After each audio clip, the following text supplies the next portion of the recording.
A home appraisal is a concept that everyone should be familiar with, no matter whether you are a homeowner, a buyer, or a seller. An appraisal is an unbiased professional opinion of a home's value based on the best available data. It is almost always used when financing is involved in either a purchase or refinance transaction. Appraisals can only be used by the party that orders it for its specified purpose. In a refinancing situation, the appraisal value is used to calculate the loan-to-value ratio, or LTV, which is a concept explained in my previous video about mortgage pre-approvals.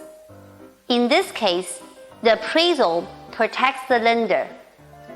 When a home is being sold, the appraisal is not only being used to calculate the LTV, but also to determine whether the home's contract price is appropriate relative to the current market and the home's condition, location, and features.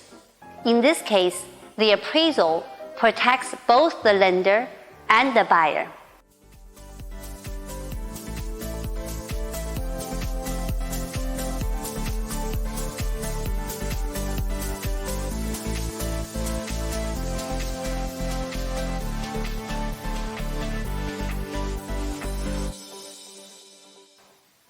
Hi, my name is Coco Tan. I am a realtor with Keller Realty in the San Francisco Bay Area. I work with many first-timers to help sell or buy a home.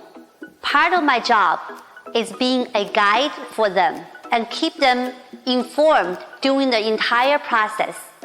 In this video, I will provide the same information that I share with my clients when they ask me how the appraisal process works and how an appraiser determines a home's value.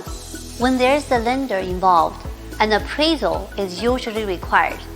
Lenders want to make sure that the amount of money requested by the borrower is appropriate because the home acts as collateral for the loan.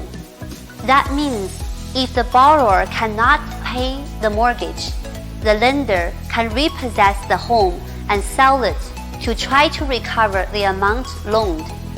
Knowing the fair market value is exactly why lenders want the home appraised. Lenders now are more risk-averse than they used to be. To understand why, a bit of history is involved. Before the 2009 financial crisis, realtors and loan officers could choose to work with appraisers who were willing to make their appraisal match the purchase price, even if it was higher than the market value. There were also lenders who offered programs with low or no down payments. These two factors caused lenders to loan out more money than the houses were actually worth. They also loaned money without verifying borrowers' income and assets. When the borrowers could not afford to pay the mortgage and simply walked away from it, lenders suffered. What followed was a spike in short sales and bank-owned properties. Looking back, we refer to this as the subprime mortgage crisis. Now, appraisals can only be ordered via an independent third-party provider who cannot be influenced by realtors or loan officers. The appraiser's unbiased professional opinion protects lenders from loaning too much. How is the value of a home determined? There are three main methods. We'll start with the two less common methods. Using the cost approach, the value of the property is the amount of money needed to build an equivalent property. The total value is the cost of land plus the cost of construction minus depreciation. The cost approach is most often used for new constructions. Another method is the income approach, which is based on the potential income the property will generate. This approach is used on income-generating properties. The third method is the sales comparison. It is the simplest method and is commonly used for all property types. In a nutshell, price is determined by comparing your home with other similar homes in the area that were recently sold, similar in size, features, location, and age. Rather than trying to assign a value to a house by viewing it in isolation, the method of sales comparison gives a good estimate of fair market value because it uses the actual sold prices of other similar homes. The appraiser looks at least 3 comparables, which are other homes that are very similar to the one being appraised. Ideally, they are within 1 mile proximity, within 15% of the square footage of the living area, and sold within the past 90 days. Other homes with stats that are outside of the ideal range can still be used as comparables if there are good reasons why they are a suitable representation of the home being appraised. For example, if the home is a 6-bed, 4-bath mansion in a prestigious Palo Alto neighborhood, its comparables should have similar characteristics. Then, the differences between the properties will be compared. Starting with the sold price of each comparable as a base, the value will be adjusted upward for extra square footage, features, or amenities, and downward if the opposite is true. Some physical characteristics, such as extra square footage in the living area, will greatly affect appraisal value, while others, like central AC or a fireplace, will give only minor increases. If the home was recently remodeled, comparisons are also used to calculate the boost to appraisal value. Using recently sold houses as a reference, the appraiser estimates how much extra a buyer will be willing to pay for those upgrades. Appraisers only look at things that are a permanent part of the house. So, while they do pay attention to the condition of your kitchen, bathrooms, and bedrooms, they are not negatively judging the aging furniture or untidy closet. One aspect that lowers the appraisal value is a concept called obsolescence. If the home's features are damaged from years of neglect and mismanagement, that is called physical obsolescence. If its architectural style, floor plan, features, or technology is out of date or unpopular, then that is called functional obsolescence. There could also be external factors that cause a property to be less desirable, such as construction of new highways or sewage plants nearby, or a large local company shutting down and laying off employees. That is called economic obsolescence, which is usually out of your control.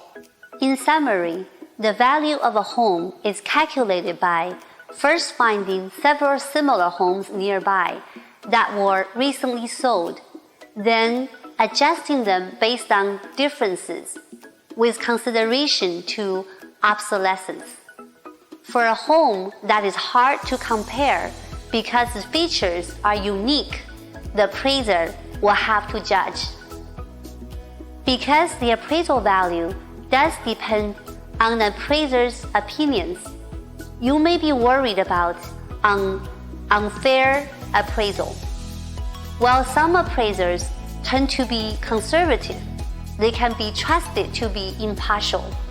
They are highly trained licensed professionals who are certified to determine a home's value fairly and objectively in the same state where the property is located. They have passed numerous tests and have several years of on-the-job training and experience.